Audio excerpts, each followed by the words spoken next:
This is Enterprise Weekend, reaching you from Enterprise Television. I am Henry Igwebuike. We start off today, interestingly, with what we have coming from our newspapers, and right after that will be our main conversation also for today. Please do well to be part of what we do. Have a say in what we say. You can always find and reach us at enterprisetvnews.com. You may equally like, comment, and follow us on all our social media platforms at Enterprise TV7.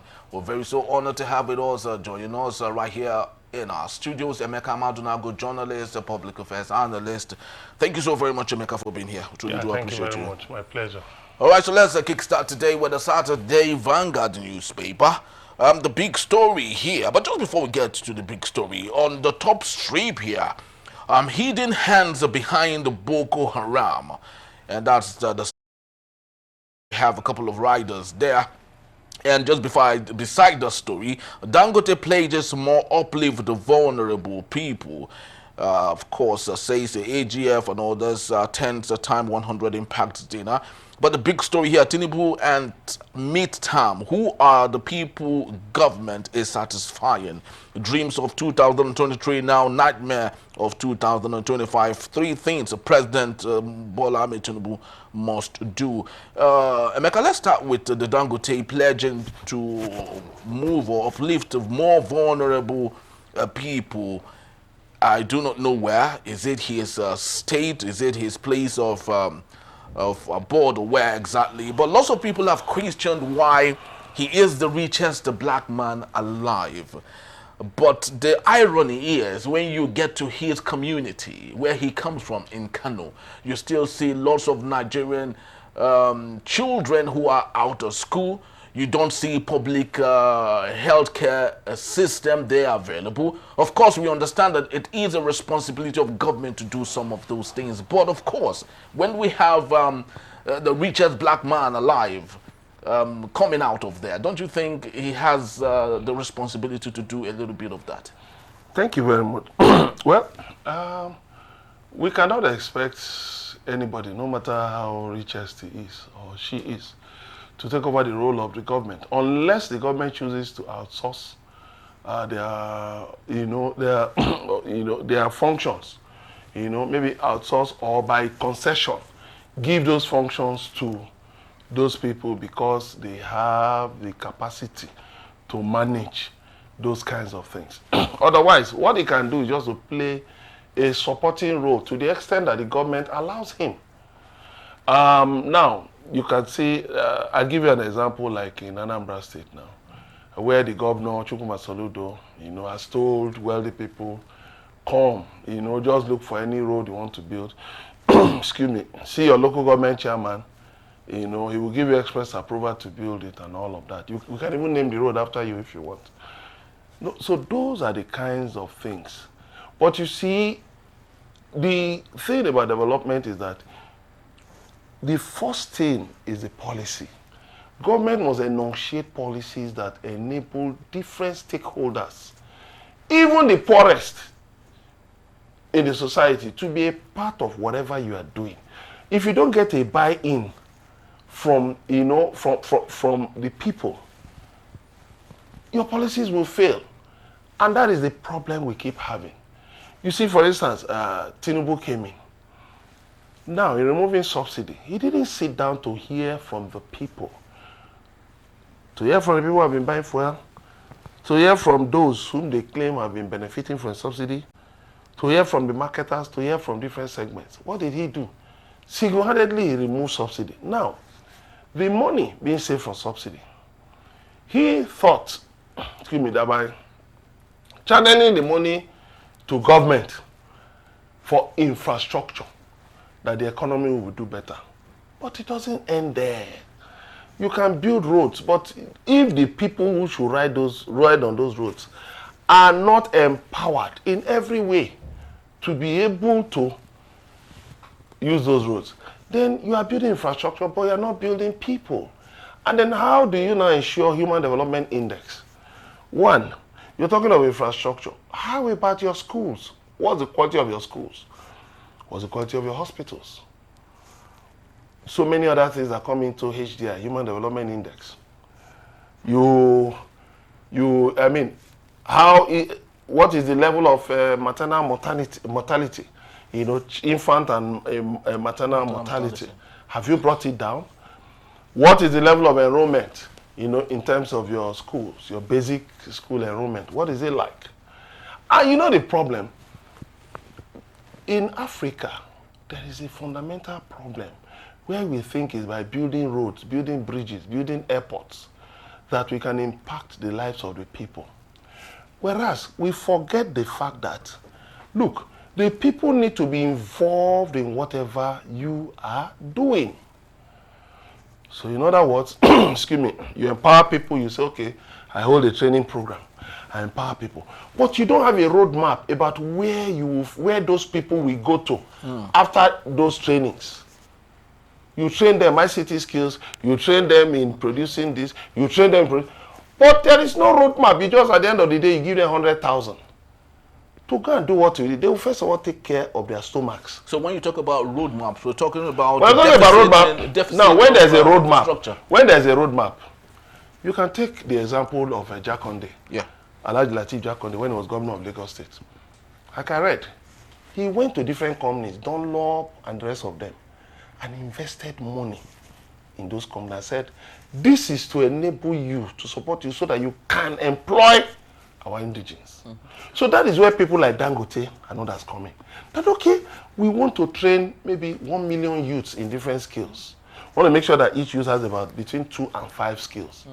Now, we want you, the OPS, not just Dangote. Because let me tell you something, Dangote is only the richest man in Africa because of his publicly quoted assets. That there will be Nigerians who are richer than him, even Africans who are richer than him. Very well. Excuse me, but they are not publicly quoted. Now, you now gather them under the organized private sector. Because I've heard this thing from the organized private sector. Whether it's Lagos Chamber of Commerce, whether it's Manufacturing Association of Nigeria, whether it's NASIMA, name them. I've heard it from them. The government often enunciates policies without bringing them on board. So at the end of the day, the government says the private sector is not helping us. But when you were crafting those policies, did you hear from us? Did you give us a sounding board? So we want to do this. Okay, how can we onboard these people we are going to train? You know, so that these skills will prove useful. Then the private sector will tell you that, look, don't teach people how to make a pap or how to make custard. Those are not the things needed. Instead, we need fabricators. Maybe fabricators, people who can handle maybe so and so level, you know, maybe shop floor kind of expertise or medium level expertise. Now, this is how you will train them.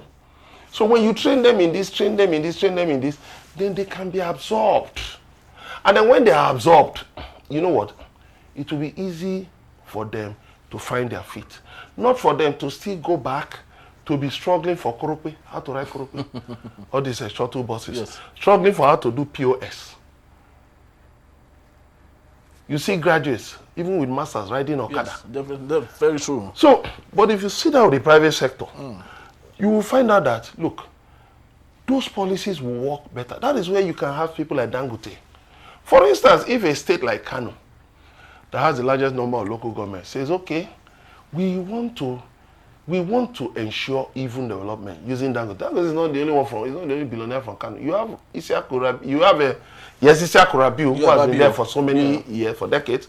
You also have Bua, you know, Abdul Samad Rabiu is there. You also have some other billionaires from Kano who have been there. Call them. Now, how do you think we can deal with this out-of-school children phenomenon? What can we do? What are the areas we can look at? It's not just go and offload rice.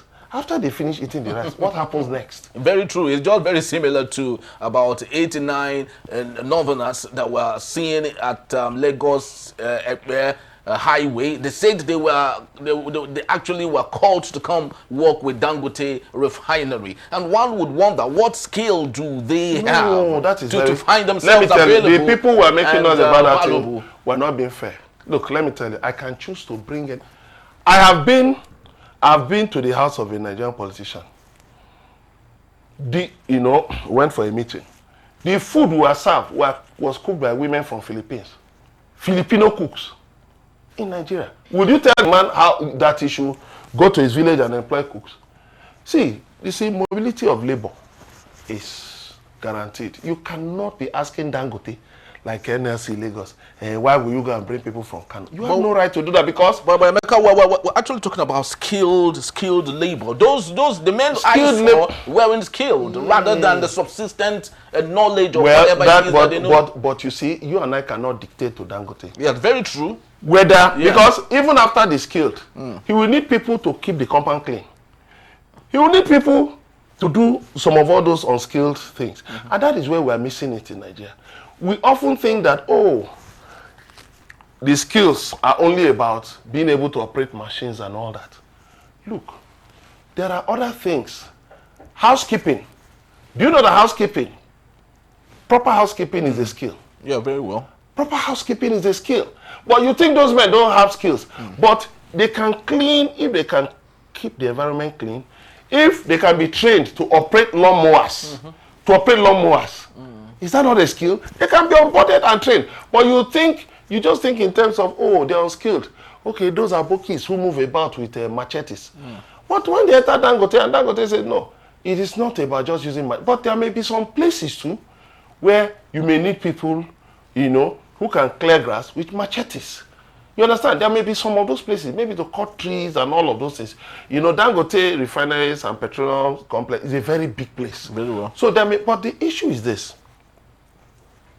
Look at some bank MDs who will tell you they started as maybe security men or as messengers. Some top Nigerians. So the issue is this. It's not for people to remain at that level of, that subsistence level. You upskill them, all right. You keep scaling. You keep scaling so that with time, as one generation, is giving way, another generation is following closely with more sophisticated skills. So in other words, as the world is changing, the successor generations are also fitting into it. Yes. That is what we need in Nigeria. This is the 21st century. Okay. We're talking about AI displacing jobs. But I tell people, there's no need to be afraid. Because every innovation also brings its own opportunities. Very true. If you say AI, for instance, is going to, you're going to deploy AI in broadcasting. But you will need human beings to set up the studio. You need human beings to, do a lot of things. So it will come with its own opportunity. It will come with its own disruptions. But it will also bring its own opportunities. So what is needed now is the skill set that can enable us to size those opportunities and to fit into those places. Very true. Of course, we do not in any way have that gusto to say Dangote should not to do whatever he feels he wants to do with his money. It is his prerogative.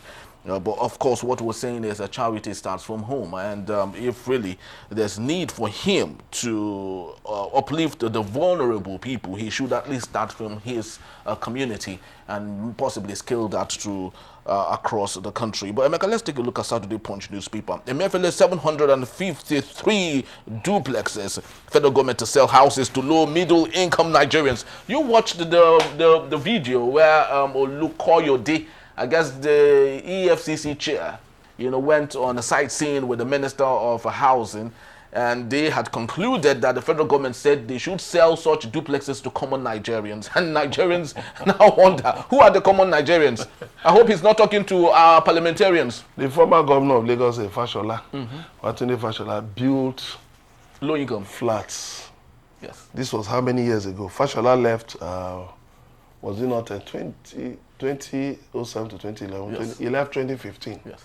When Fashola left. At that time, is it a 2-bedroom flat or so was about 12 million. Then, what's the salary of the average Lagos worker? Even a director in Lagos Civil Service. Even a PAMSEC, I'm talking of salary, without cutting corners. Yes. What is the salary? The key thing, you are going to sell Dangote. And there's a story, I think, is it in the Punch or which other, that hospitals in Abuja are having problems of bed space. Yes. The problem we usually have is that we have a problem, there's a solution, but we prefer to just keep the problem and be pursuing unworkable solutions. Why do you need, who are the ordinary Nigerians who want to say, what is their purchasing power? Then you talk about maintenance. Before you know what's happening, how will you maintain that place? 753 duplexes. A duplex. How many Nigerians today from honest labor can actually afford to build a duplex? That kind of thing. I felt maybe they could have given it to the military. Okay. Or since it's Nigeria's money anyway, give it to the military or give it to National Hospital, Abuja. Let them that would have been very brilliant. Let them convert it to wards. Yes. Even if it is wards for big men. You understand? That kind of place. You can even make it that per night. 2 million naira. National Hospital will make his money. Because all these big men flying abroad to go and treat malaria, cough, and all those things, they will do it at National Hospital. So in such places, you will make money. So you will now reduce federal government subvention to National Hospitals. So you know you have solved a problem. You can say, okay, both National Hospital and Garki General Hospital and any other hospitals, Gwagwalada and all those hospitals, and that, okay, this place, it's just like when you go to the UCH Ibadan, yes. University College Hospital Ibadan. There is a place, built by the late Minister of Works, Chief Tony Aneni, for gerontocrats. So it's a place where, they carry out research on old age. And then they also have, I visited the place, they also have wards, for old people, specialist care and all of that. So if you are bringing your parents to that place, I ask questions. If you are bringing your parents there, you pay money and all of them receive specialist care, that kind of place, you can actually make it for certain things, maybe for kidney care, for cancer care, for this. There are things, and then the money stolen from Nigeria's treasury and used to build that place, you will recover that money. So you can even outsource it to a contractor. You can even call Indians. After all, some good hospitals around Nigeria are being run by Indians. So you can call some Indian businessmen and say, look, we have this place. We want to attach it to the National Hospital to give it institutional, recognition. Okay, use this for this, for this. What do you think is the best? They can tell you, okay, let's use it for this, for this, for this, for this. And then the target is this. We want to recover the money. This is the value. Yeah. We want to recover the money in the next maybe 5 years or 10 years. And they'll tell you, okay, and you get your money back. But when you say you are selling it to common middle, first of all, you are reducing the value. I mean, real estate, you are reducing the value. Because what it means is that you are going to now take it like any kind of, any bazaar. kind of real estate. Yes, a bazaar. And a situation where you don't have a solid mortgage policy, mortgage system. It has been said many times that government should institute mortgage so that you can get value from real estate. There are estates in Abuja that are not being occupied by anybody. They are empty because people cannot afford the rent. Yeah. You heard what is happening in Lagos. Lagos State government have to come in now and start making impossible conditions. And you pay 3 months advance rent. I just keep laughing. What is all this? That you are not even helping the tenants. Because I thought maybe, they said, Fashola, when he was governor, said he would make it monthly rent. The same thing with Sanwo-Olu. I was reading through, I was looking for where, I still saw yearly tenant. Oh, I said, okay, you still have yearly tenant. Then, are you changing here? Because you can't change all of that without increasing the disposable income of Nigerians. Of the people, the purchasing power. Yes, of course. The purchasing power. What I'm talking about are the people telling you they want to buy duplexes. A man that's looking for money to pay his children's school fees, to put eba on the table, to put rice and beans on the table, you are going to offer him duplexes. Can he maintain it? So at the end of the day, the politicians will now pack everything to themselves. Look at when EFCC sold vehicles and all that, recovered from different suspects. You saw all the scandal and everything that went into it. Let them publish a list of all the people that bought the vehicles, that bought those EFCC vehicles. Or let them publish a list of people who have been buying impounded vehicles from the police or from customs. Let them publish a list. So you see, these are the things where we don't try to be realistic. First of all, First of all, the ICPC, one of their directors, I listened to him at a conference, was it last year or the year before last, in Lagos, where he was saying that they've adopted a mechanism now, that if they hold somebody now, suspicion of corruption and all of that, when they're pounding any money, they will first of all call Federal Revenue Service, calculate the tax element in what this person, in this loot, they will calculate it and deduct it. Oh, okay. Yes, let the federal government of Nigeria, everyone can have from whom that money was, no, not just here, the federal government of Nigeria, from whom that money was stolen, let them have, first of all, have the revenue. And then I've said that there should be, in the Money Laundering Act in Nigeria, there should be a section making it punishable with at least 10 years imprisonment for denying the Federal Republic of Nigeria assets, access to assets, due it lawfully, legally, constitutionally. Because that money, for instance, could have been used to build hospitals, to save lives. That money could have been used to build schools. That money could have been used to equip the police. That money could have been used to equip the army. You deny the federal government of Nigeria access. So first of all, for the fact that it has been established that you stole money from the coffers of Nigeria, 10 years imprisonment before they start looking at other things. So that it's just like if I take your shoes now, if I steal your shoes, and you need to go somewhere, I have denied you, I've denied you access to what, should lawfully, yes. So make that in the provision, 10 years imprisonment. It doesn't matter if you stole 100,000 or if you stole 10 million, 10 years imprisonment. Let people go to jail and feel the pain. You understand? Feel the pain of what happens to the country, what the ordinary people feel because you stole this money from the people. Then we will stop this corruption. Very, very true, Emeka. I sincerely do hope that, whilst the building, about 753 duplexes will be made available, they say it will be transparent.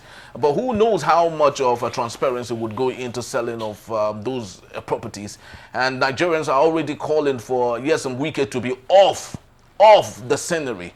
Of course, yes. Emeka, going by what already would know Nyesom Wike for. Since he has used office as the FCT Well, let's give it to Nyesom Wike. Yes. I know he's eccentric. He has his own ways. But Nyesom Wike, in another aspect, is also intelligent.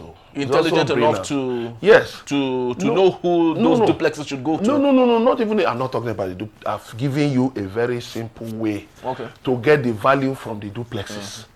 You understand? I've given you a very, very simple way. These are things that are happening.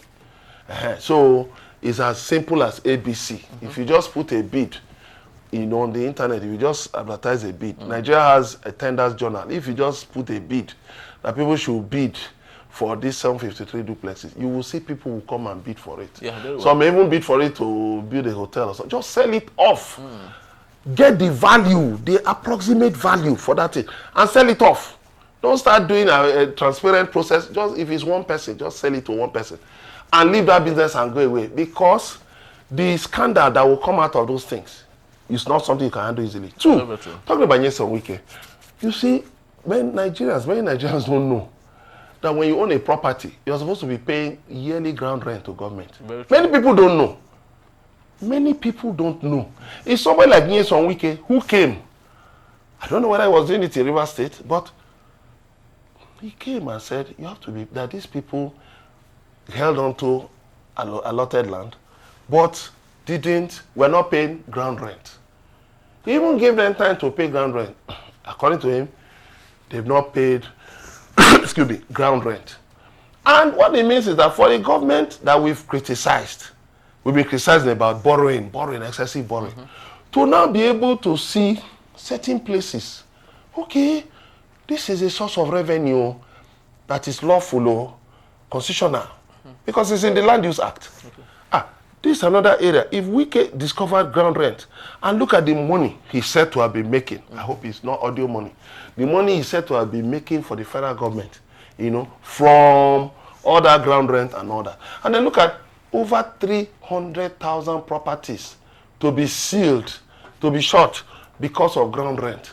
My brother, what it tells you is that, look, if every single one of the property owners pay for such, because me, in my property, I have my property in Benin, I pay land use charge, I pay tenement rate. The same time, the state government will bring paper, land use charge, the local government together. I pay. Because I know it is the law. So instead of going to borrow up and down, if you have an Nyesom Wike in that direction, in the heads of governors, they won't be crying that there is no money, that this and that. You look at the land, you look at the value, then you will now know that, wait a minute, if I put a third road through this district, it will raise the value. Then I can now charge land use charge, even if it's 50,000 a year. Imagine 50,000 on 10,000 houses. Very true, Emeka. You know, I just sincerely hope that this is just a property allegedly belonging to Godwin Emefiele. And imagine if the same transparency is placed on every single corrupt Nigerian politician that have embezzled billions of naira, millions of dollars. Imagine if that is made possible like a blanket on every single Nigerian corrupt politician. I would love to believe that Nigerians would have more than enough to go around. But of course, it's beginning with Godwin Emefiele. Let's just hope that he doesn't join the APC and have his sins forgiven. No, he's a member of APC. Okay, so yes, he's a member of the APC. Yes. I guess he's a factional member of the APC. That's why his sins. Former presidential aspirant. Yes, that's why his sins weren't that so forgiven. But of course, that's all we have for this segment. And just to let you know, Emeka will be here to take us on our main conversation when we return. Activist says Tinubu's destroying democracy, calls for 2027 election already rigged. That in a bit is still Enterprise the weekend. Please don't go anywhere.